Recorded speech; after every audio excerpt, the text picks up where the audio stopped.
네, 오늘 교회는 무엇인가라는 주제로 말씀을 전하겠습니다.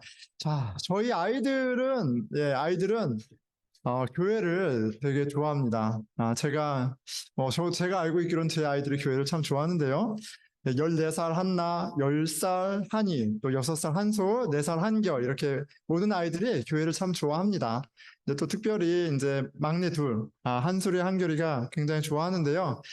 얼마나 좋아하냐면, 그렇죠. 예, 뭔가 이제 말 안 들으면, 너희들 이렇게 말 안 들으면 교회 안 데려가. 그러면 애들이 갑자기 막 두려워하고, 예, 그럽니다. 예, 그 정도로 교회를, 좋아하죠. 자, 저희 어린 꼬마 한결이에게 교회를 가는 좋은 날이 2번 있습니다. 이렇게 물어봐요. 아빠, 오늘은 낮교회 가는 날이에요? 밤교회 가는 거예요? 이렇게 물어봐요. 예, 밤교회는 금요 예배를 얘기하는 거죠. 아이가 금요일 밤에 교회 가는 걸 기대합니다. 예, 물론 이제 와서는 뭐 예배 드리겠어요? 이렇게 막 놀다가 이제 예배 끝날 때 보면 어딘가 플로어에 자고 있죠. 여기 뒹굴고 있습니다. 예, 그리고 이제 평소 때는 7시가 자는 시간이기 때문에 이 아이한테 좀 버겁죠. 예, 그래도 그렇게 피곤한데도 이 한결이는 밤에 교회를 꼭 가야 합니다. 자, 한결이가 믿음이 있어서 그쵸? 교회를 삶의 우선순위에 둬서 이렇게 교회를 열심히 나오는 거 아니죠? 예. 아, 그리고 당연히 또 4살 아이가 금요 예배에 가면 하나님 나에게 더 큰 믿음을 주실 거야. 이런 기대감을 갖고 나오는 것도 아닙니다. 예, 그냥 교회가 너무 좋아서 나오는 거죠. 한결이를 사랑해주는 이모들, 그리고 삼촌들이 있고, 또 피자가 있고, 또 간식처럼 사탕이 나오고 초콜릿이 또 이렇게 나오잖아요. 예, 그래서 너무너무 좋아합니다. 그냥 교회가 이렇게 너무 좋은 거죠. 교회에서 노는 게 너무 좋은 거죠. 그러다 보니까 이상한 얘기를 합니다. 예, 어떤 얘기를 하냐면, 아빠, 나는 목사가 될 거야. 이런 얘기를 합니다. 예, 저희 한소리 한결이 다 그 얘기를 해요. 그랬더니 막내 한결이가 아빠, 나는 형보다 큰 목사 될 거야. 이래요. 예. 근데 그 교회 목사 입장에서는 굉장히 즐거운 이야기입니다. 굉장히 즐거운 이야기입니다. 예, 그 얘기하죠. 아빠, 큰 목사 말고 행복한 목사가 됐으면 좋겠어. 이렇게 얘기하죠. 자, 그런데 제가 아이들이 그렇게 얘기해도 그래서 기분이 굉장히 좋아도 절대, 절대 속지 않습니다. 헷갈리지 않습니다. 뭘요? 제 아이들이 교회를 좋아하는 건, 그리고 목사가 되겠다고 하는 건, 그 아이들의 현재 믿음과 전혀 상관이 없는 거예요. 전혀 상관이 없는 겁니다. 믿음이 있어서 교회를 다니는 것이 아니란 말이죠. 근데 물론 저도 믿음이 생기고 나서 보니까 심지어 내가 믿음이 없었던 그 순간에도 하나님이 항상 함께 하셨고, 은혜가 있었습니다. 그런데 아이들 편에서는 믿음이 없는 거는 믿음이 없는 거예요. 제 아이들이 태어나면서부터 교회 울타리 안에 있었다고 해서 당연히 참 믿음이 있다고 저는 생각하지 않습니다. 제 아이들 모두 제가 그랬던 것처럼 복음의 주인공 하나님의 아들 예수 그리스도를 만나는 경험이 필요해요. 물론 누군가는 강렬한 어떤 경험이 있을 수 있고요. 또 누군가는 가랑비에 옷이 젖는 것과 같은 그런 경험으로 주 예수 그리스도를 만납니다. 이 모양이던 저 모양이던 믿음을 선물로 받은 사람에게는 공통점이 있습니다. 그게 뭐냐면 예수가 구원자요, 하나님의 아들이요, 진리라는 고백이 있어요. 여러분 어떻습니까? 어떠세요? 여러분들은 그런 고백을 갖고 고백이 있기에 교회에 나오셨나요?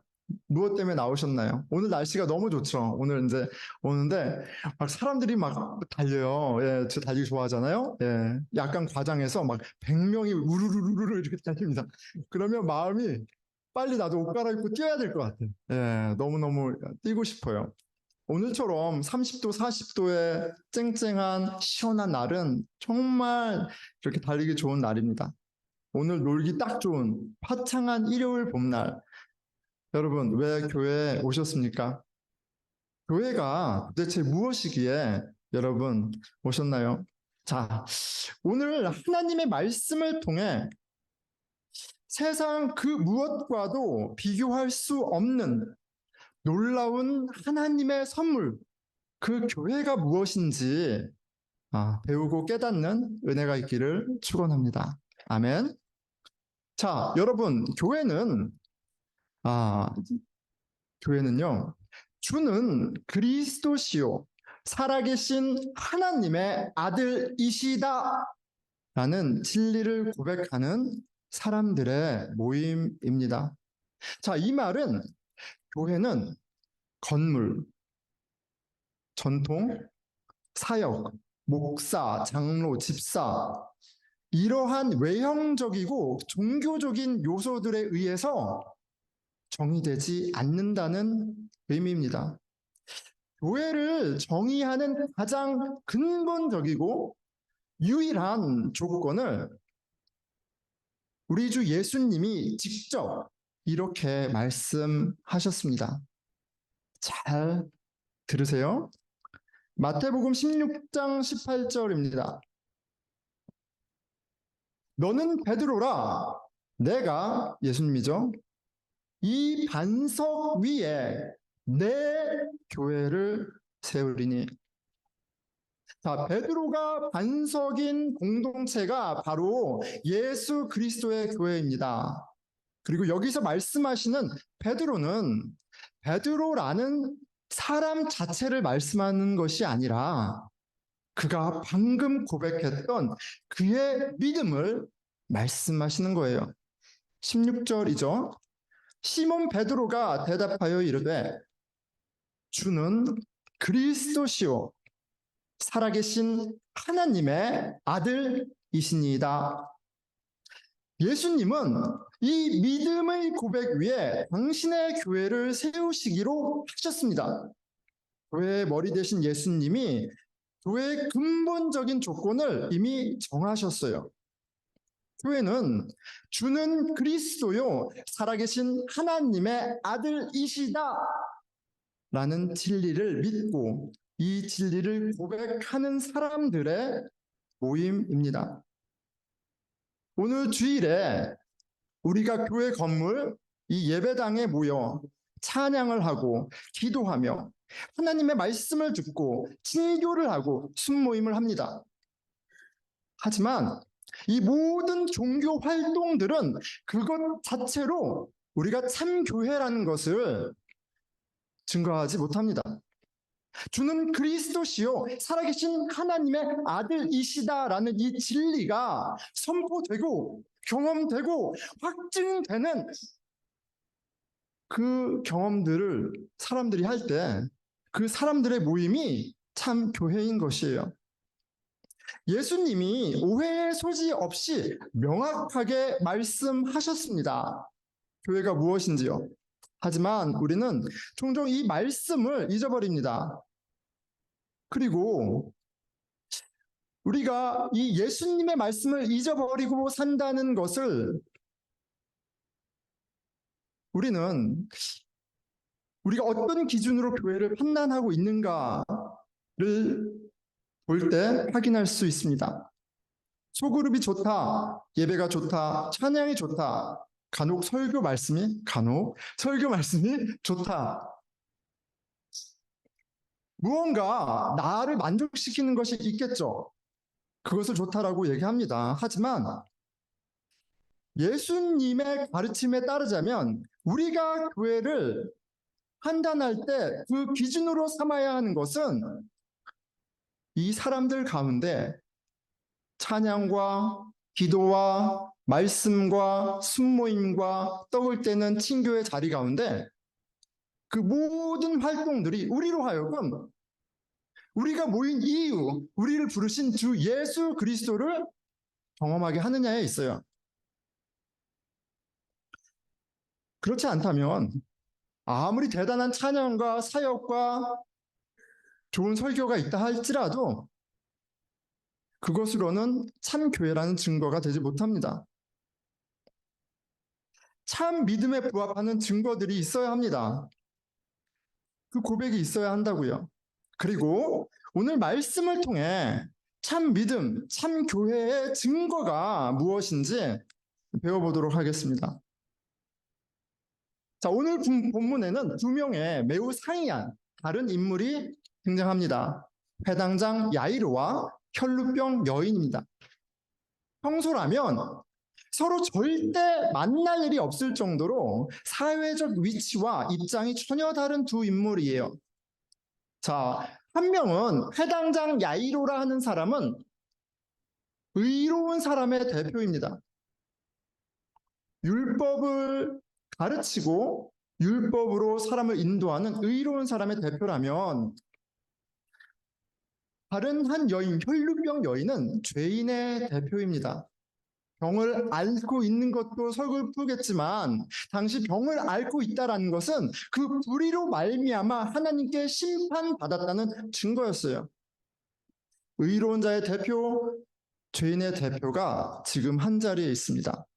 그런데 이 두 사람의 이야기가 겹쳐질 뿐 아니라 주 예수님 앞에서 동일한 모습으로 동일한 하나님의 은혜를 경험하고 있습니다. 자, 주 예수님 앞에 회당장 야이로의 모습은 이렇습니다. 회당장 중에 하나인 야이로라 하는 이가 와서 예수를 보고 발 아래 엎드려. 혈루병 여인도 같은 모습이죠. 33절. 여자가 자기에게 이루어진 일을 알고 두려워하여 떨며 와서 그 앞에 엎드려 모든 사실을 여쭈니. 두 사람 모두 주 예수님 발 앞에 엎드렸습니다. 여러분, 영어 속담에 이런 말이 있습니다. Actions speak louder than words. 여기 그림 하나 있죠? 아무리 이렇게 하고 블라블라블라 해도 감동이 없어요. 선물 줄 때 감동이 있잖아요. 여러분, 말보다 그 몸짓이, 행동이, 선택이 훨씬 더 진실된 거예요. 두 사람 모두 그 누구보다도 확실한 믿음으로 크게 분명하게 고백하고 있습니다. 주는 그리스도요, 살아계신 하나님의 아들이시다. 주인 앞에 종이 엎드리는 겁니다. 하나님 앞에 예배자는 무릎 꿇습니다. 시편 95장 6절이에요. 보라, 우리가 굽혀 경배하며 우리를 지으신 여호와 앞에 무릎을 꿇자. 예수 앞에 엎드린 이 두 사람이 만난 예수님은 왕이요 살아계신 하나님의 아들이었습니다. 그리고 바로 여기 주 예수님 앞에 무릎을 꿇은 두 사람의 모습 가운데 참 교회의 모습이 있습니다. 예수 그리스도라는 왕 앞에 서로의 다름, 사회적 위치가 되었던, 입장이 되었던, 무엇이 되었던 그 모든 다름은 무의미해집니다. 누가 더 잘났고 못났고 따질 처지도 아닙니다. 왜요? 내 코가 석자예요. 회당장이 23절 간곡히 구하여 이르되 내 어린 딸이 죽게 되었사오니 오셔서 그 위에 손을 얹으사 그로 구원을 받아 살게 하소서 하고는 자신의 생명 같은 딸이 죽게 됐어요. 혈루병 여인도 마찬가지입니다. 25절 26절이에요.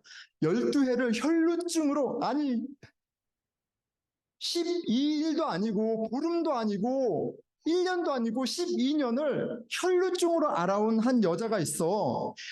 많은 의사에게 많은 괴로움을 받았고, 아니 위로를 받고 치유를 받아야 되는데 괴로움을 받았고 가진 것도 다 허비하였을 때 아무 소용이 없고 도리어 더 중하였던 차에 야이로나 회당장이나 이 여인이나 스스로 해결할 수 없는 문제 가운데 있었어요. 그리고 이 문제가 이 두 사람으로 하여금 간절한 마음으로 구원자를 찾아오게 했습니다. 구원자 예수 그리스도 발 앞에 엎드리게 했어요. 그리고 우리는 예수님의 발 앞에 엎드린 이 두 사람을 보며 예수가 그들의 구원자요, 왕이요, 하나님의 아들이심을 보게 됩니다. 교회는 이런 거예요. 여러분, 오늘 우리의 왕, 우리의 하나님 앞에 예배드리러 온 우리의 마음 가운데에는 무엇이 있습니까? 이들이 예수님의 발 앞에 엎드렸을 때 예수님 가운데 그들의 문제가 해결이 되었습니다. 그런데 정말 놀라운 것은 예수님에게 죄를 고백하고 예수님의 죄 사함의 선포가 있기도 전에, 아니 예수님의 옷자락을 잡기도 전에 구원의 놀라운 역사는 이미 시작되었다는 거예요. 잘 들으십시오. 타인의 시선으로부터 자유입니다. 여러분, 뻔뻔하고 모렴치한 사람이 되었다는 게 아니고요. 예수님께 향한 그 순간부터 이들은 사람의 평가로부터 자유로워지는 놀라운 경험 가운데 들어갑니다. 여러분, 그렇죠. 세상 그 누구도 다른 사람들의 평가에서 자유롭지 못합니다.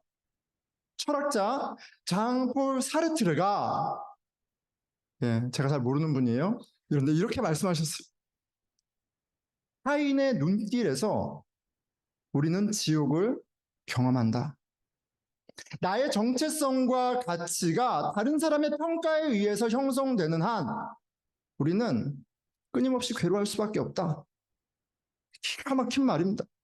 그런데 실존적이고 실제적인 경험이에요. 여러분, 굉장히 아름다운 말이 있죠. 아이는 엄마의 눈을 통해 세상을 바라본다. 세상을 경험한다. 굉장히 시적이죠. 그런데 뉴로사이칼라지에서 말하는 거예요. 아이는 부모를 통해서 부모가 그 아이의 모든 세상이에요. 그런데 여러분, 그 엄마가 아이를 사랑하지만 그 엄마는 어떤 사람이에요? 과거의 상처, 왜곡된 생각, 무언가 문제가 있을 수밖에 없는 그런 인생입니다. 그렇기 때문에 인생에 태어나면 죄로 말미암아 왜곡된 정체성과 가치에 갇힐 수밖에 없어요. 그리고 그걸로 씨름하면서 인생에 얼마나 많은 시간을 허비하는지 모릅니다. 기억이 났어요. 제가 초등학교 4학년 때 사촌 누나가 저를 딱 보더니 한마디 했어요. 어릴 때는 귀여웠는데. 그러고 갔습니다.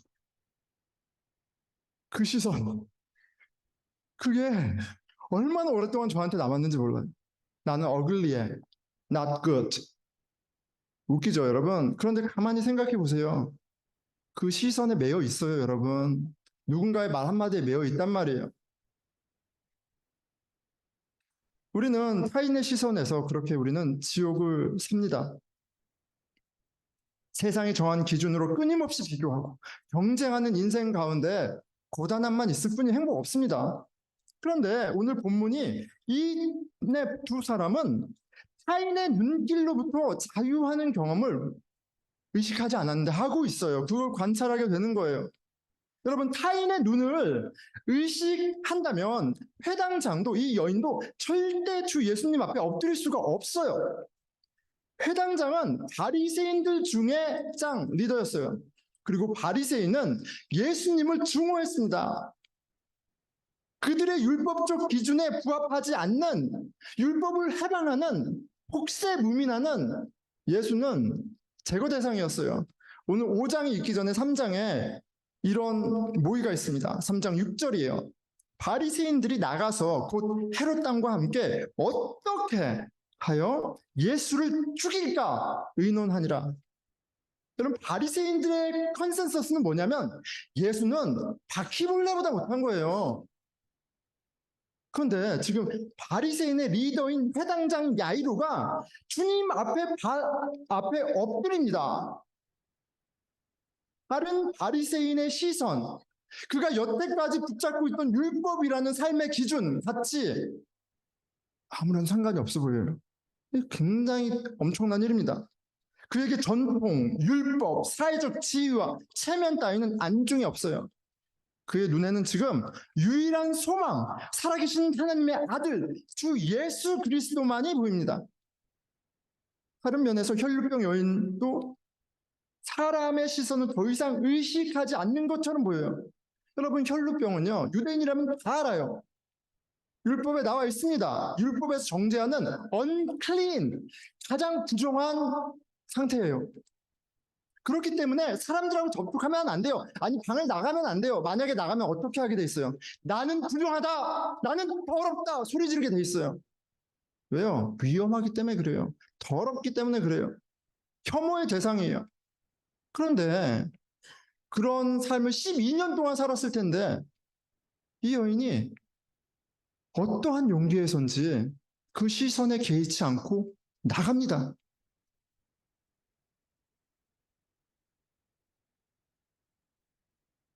여인은 예수를 에워싸고 있는 그 허다한 무리를 뚫고 예수님의 옷자락을 잡습니다.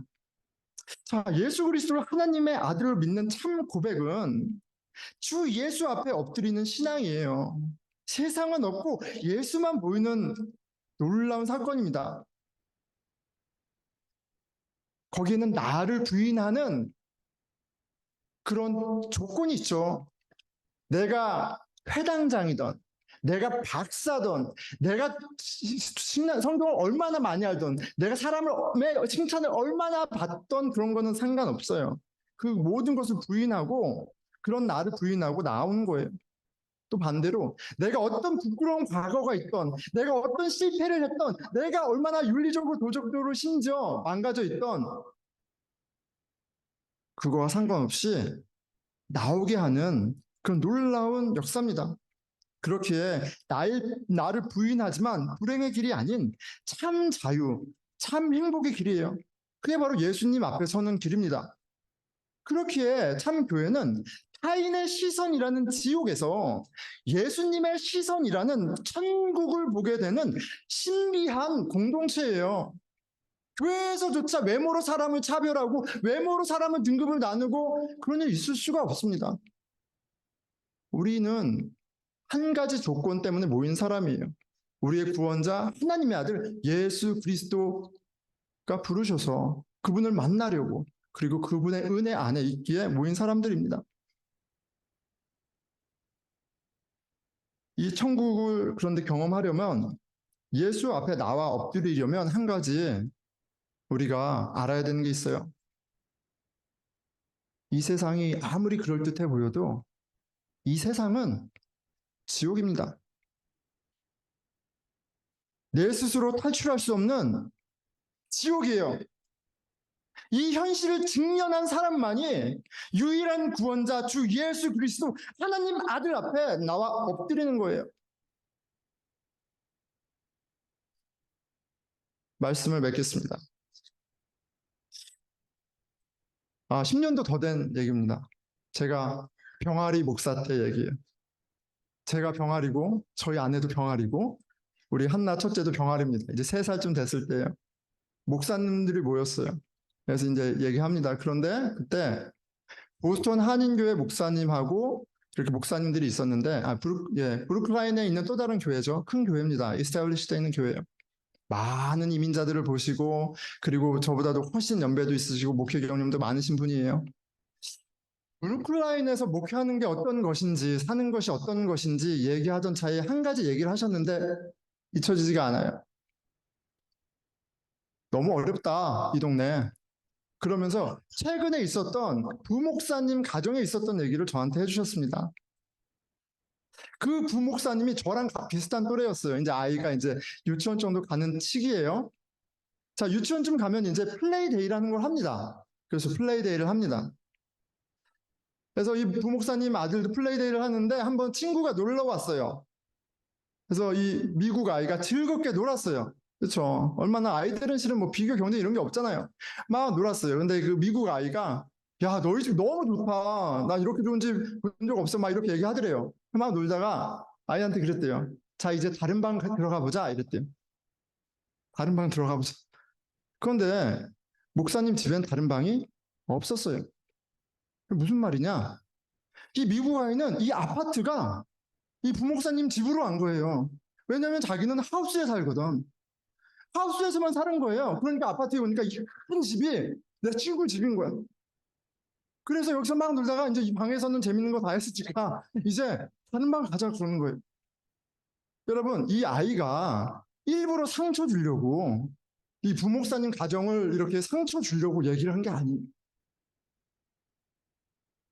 그런데 이 부목사님은 근심하게 되는 거예요. 내 아이가 이제 크면 비교할 텐데, 내가 가진 것과 저 사람이 가진 것을 비교할 텐데, 이 브루클라인이라는 동네에서 내 아이가 상처받을 생각을 하니까 너무 힘든 거예요. 내가 아무리 날고 길고 해도 해줄 수 없는 게 너무나 많은데, 그렇죠? 브루클라인 참 좋은 동네인데 참 살기 어려운 동네라 이렇게 얘기하시는 게 기억이 납니다. 10년이 지났습니다. 그리고 한나가 이제 고등학교를 가고요. 아이가 넷이 됐습니다. 모두 학교에 다닙니다. 여러분, 부모는 그 부목사님만이 아니라 이진택 목사도 내 자식은 행복하기 원해요. 목사 자식이라고 그렇게 살기 원치 않는다고 말이에요. 내 자식들이 행복했으면 좋겠어. 삶에 만족했으면 좋겠어. 비교하고 경쟁하면서 상대도 안 되는 애들 주눅들지 않았으면 좋겠어. 부모 마음이잖아요. 그게 부모 마음입니다. 그런데 감사하게도 아이들이 잘 자라고 있어요.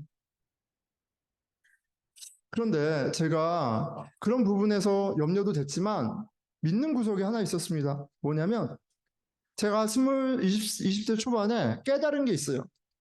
이 세상의 그 무엇도 나를 행복하게 해주지 못한다. 이 불의가 넘쳐나고 이 악이 횡행하는 이 천박한 세상은 지옥과 같다. 이런 깨달음이 있었어요. 현실에 대한 직시가 있었어요. 그리고 그게 저로 교회 앞에 예수 앞에 무릎 꿇게 했어요. 그리고 예수님을 만났어요.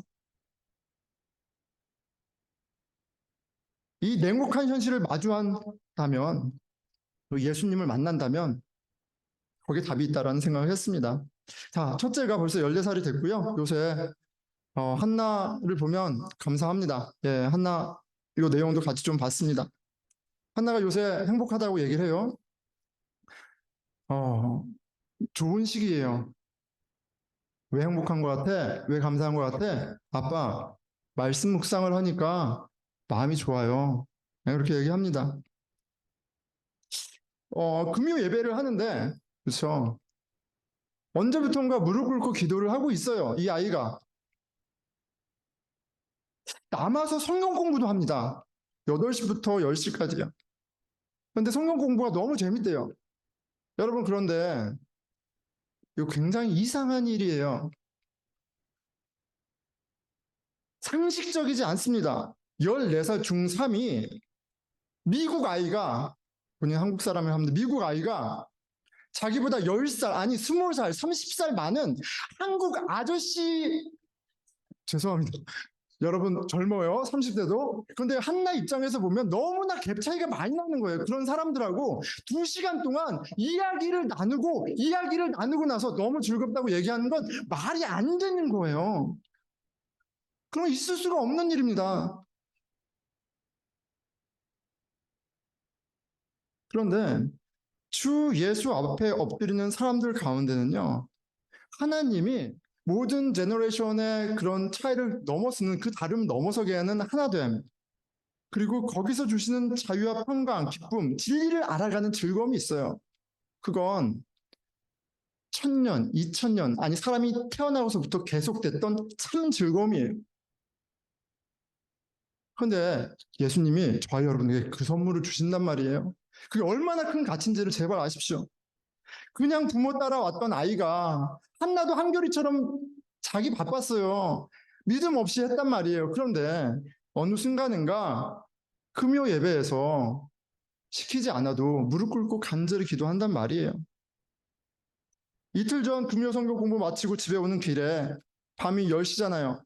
아빠, 내가 초등학교 이런 얘기야. 아빠, 내가 초등학교 6학년 때 어떤 신기한 경험을 했어, 아빠. 근데 이런 걸 아하 모먼트라고 하는 것 같아.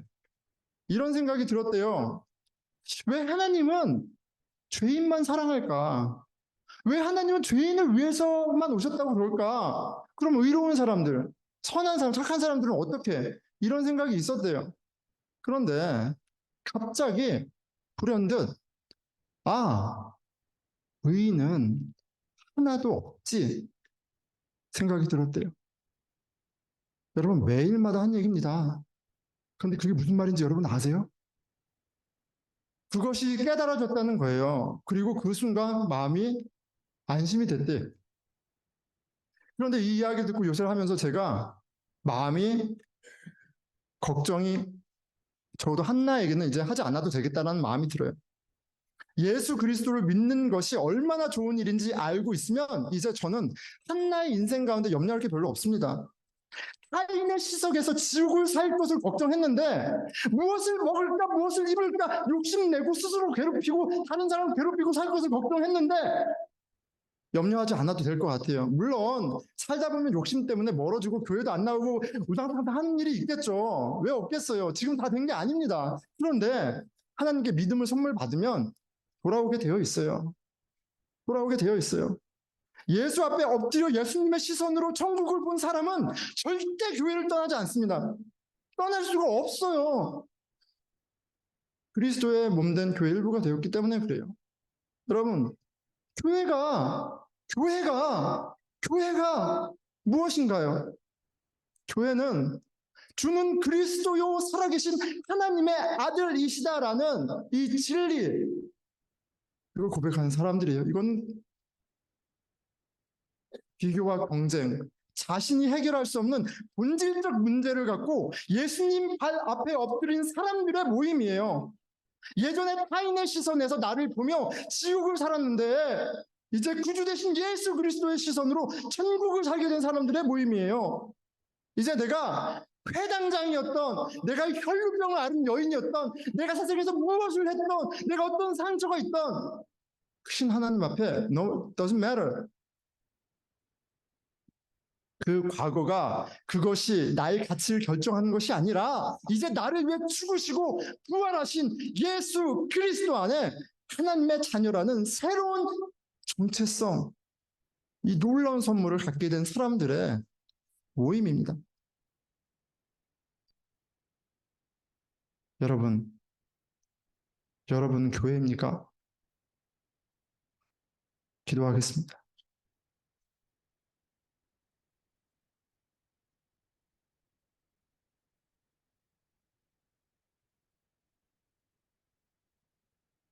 예, 하나님, 우리에게 복음이라는 놀라운 정말 이 어마어마한 일을 하셨는데 그리고 복음을 들려주시는데 저희는 어쩌면 좋습니까? 저 어쩌면 좋습니까?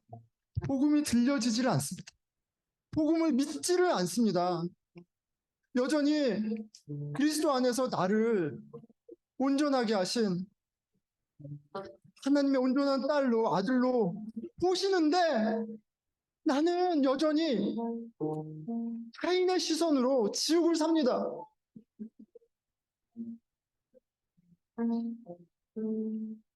저를 불쌍히 여겨주십시오.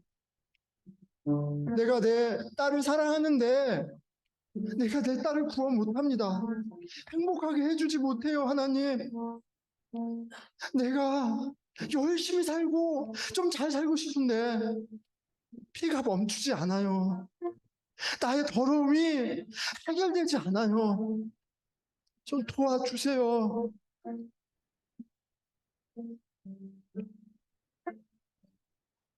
건강한 자에게는 의원이 쓸데없고 병든 자에게야 쓸데있나니 나는 의인을 부르러 오지 아니하고 죄인을 불러 회개케 하러 왔노라. 나는 섬김을 받으러 온 것이 아니라 오히려 섬기고 많은 이의 대속물이 되기 위해 왔노라. 그 왕 앞에 무릎 꿇는 저와 여러분 되기를 축원합니다. 기도합시다. 예, 하나님 아버지, 주여.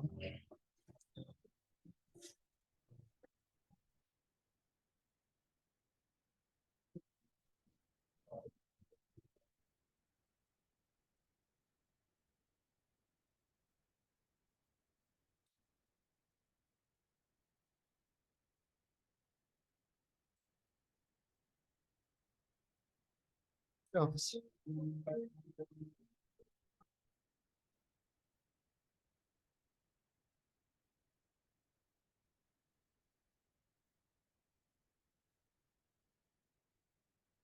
우리 교회 공동체를 위해서 기도하겠습니다. 예수님, 우리가 무엇을 하던, 우리가 어디에 있던, 우리의 왕 되신 예수 그리스도를 보게 하여 주십시오. 면목 없이 그저 고개 숙이고 있는 나를 안아주시고, 보듬어 주시고, 온전하게 하시는 그 은혜 가운데 은혜를 나누는 공동체 되게 해 주십시오. 우리 교회를 위해서 기도하겠습니다.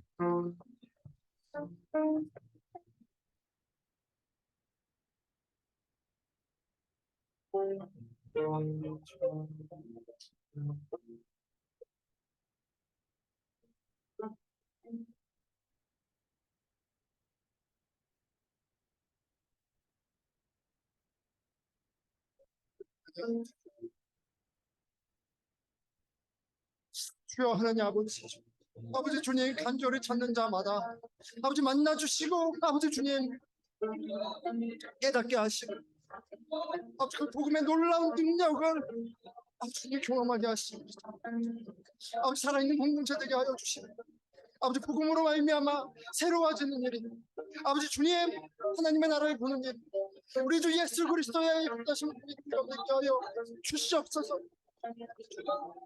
저희를 회개케 하여 주시고 아버지 주여 주께서 맺주신 신령을 주게 해주십시오. 주여 하나님 아버지 모두 자리에 일어나셔서 우리 찬양하며 주님을 높이겠습니다.